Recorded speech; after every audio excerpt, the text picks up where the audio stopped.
MediEvil 2 for the PlayStation 1. I'll focus on a few key game design aspects and regularly conclude my thoughts. The goal is to systemize its content. Hopefully I can find some good design mechanics. That being said, I feel that game design is an art form and shouldn't be overly systemized.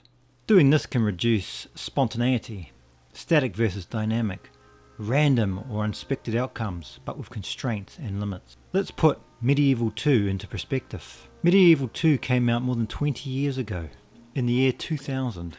What type of gamers were in the market back then? What were they like compared to today's audience? I don't really know, but I guess it was a time of discovery. 3D games were still experimenting and designing their systems. By that I mean the audience didn't have a lot of expectations. They didn't have a list of checkboxes that need to be checked off. So I can guess that MediEvil would struggle to pass today. Mechanically it is flawed. However, MediEvil 2 does have some great design aspects that I'm going to cover right now.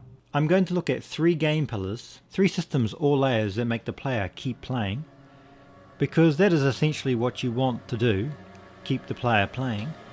Pillar 1, the pace. The pace of this game is very good. Let's unpack what pace is. This is an action-adventure game, so it needs a certain pace. This pretty much describes how long a level may be. All the levels in MediEvil 2 are pretty much the same length. The only thing that may drag them out is the player's skill level not scaling as they go through the levels that increase in difficulty. How long do you expect the player to fight a normal enemy? How long is the player expected to do anything? When do you break the rules? MediEvil 2 gets a lot right here. So let's talk about the basic level structure of MediEvil 2. MediEvil 2 features levels composed of rooms and areas of various sizes, including large outdoor areas, smaller rooms where the camera is like a fly on the wall, and secret nooks. The game essentially revolves around finding keys to progress through barriers. Similar to the original Doom, for example, a key might be not just a key but a cannonball used to blow up a barrier. A lot of the time it's actual keys too. I remember playing the original Doom and the keys were keycards, I think, and they were different colours, and you just have to find the keycards and find the doors. There was nothing creative about the setup other than the colours of the keys. It was more the stringing of enemies in between those keys and maze-like structures that made it interesting. So this is important when it comes to pace. So let's reflect on this a little. You build a level that has this flow of doing things, which is all the different rooms and keys and the labyrinthal pathway connecting them. You build it without enemies. You play the level and you see how it flows. Okay, you got it flowing good to where all the rooms and spaces and keys collections are balanced. And we're talking about everything. Camera angles, everything. Of course, without enemies getting in the way, this should be extremely fast type of play. Now you stand back and divide all those things within your level into blocks. Next step will be adding enemies. Enemies are used to slow you down. You want to balance all those points of slowing down over the level. I feel like MediEvil 2 does this. Whether by chance or planned, it was done well. What are overrides? Well, game design is an art. It's like music. And now and then you should, or shouldn't, put an enemy in that is going to slow you down a lot. So for example, this enemy might break the pace a little, but it could be very necessary for some reason. Or you may speed the player up with easy enemies. It creates a little bit more of a dynamic flow. Another type of override might be a test, and normally that is having a difficult area, a puzzle, something like that, or something that distracts the player like a minigame. This is great for making the world feel less formulaic. Pace is important and it's often overlooked. And it's a feeling a lot of the time. Like I said earlier, it's like music. Okay, so my next pillar is the story. Alright, the story feels like mini milestones, like episodes of a show maybe, like each level is an episode. It isn't an amazing story when you zoom out overall, but every time you finish a level you go back to your home base. Things feel a little new. The home base is a simple little area where you can get a handle on your next mission. The professor will give you a brief on what is happening and what you need to do next. The professor is keen to rush you out the gate as things are urgent. The interactions between Dan and the professor are done well. They help immerse the player in the game.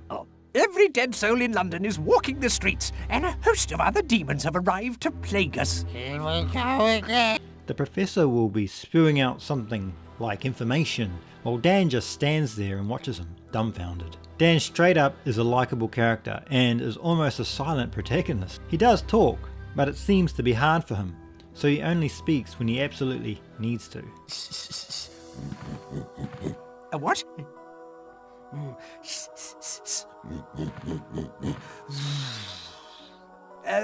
I guess speaking would be hard if you had no vocal cords.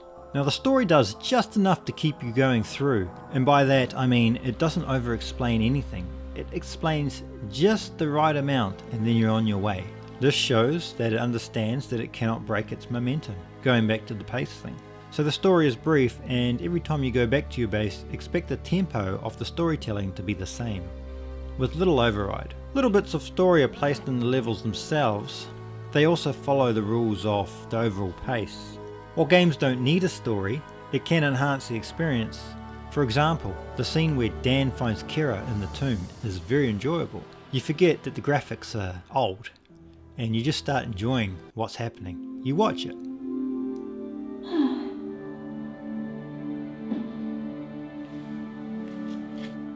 The characters, particularly Dan and the Professor, have decent arcs, contributing to the game's completeness. For MediEvil 2, I do consider the story a pillar of what makes it good. Alright, so the next pillar is the tension. Not everyone needs tension to enjoy a game, but for me anyway. If a game does not provide enough tension or stress, then I lose interest. People need to stay somewhat stimulated. A game is not a movie, a game is not shown. It is a trying experience. You are always trying to do something. Games don't need to be hard or stressful, but I believe that a bit of tension is necessary to keep me engaged at least. The player's nature is to optimize their way through a game. The designer's job is to make sure that they can't always do that.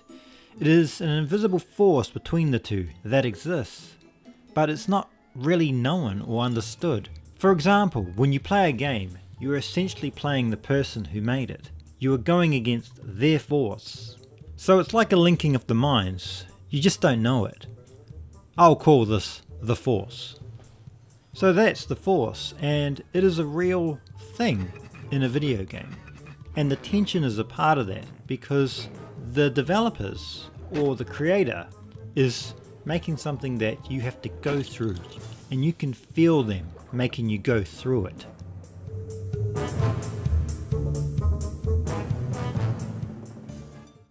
So there you go.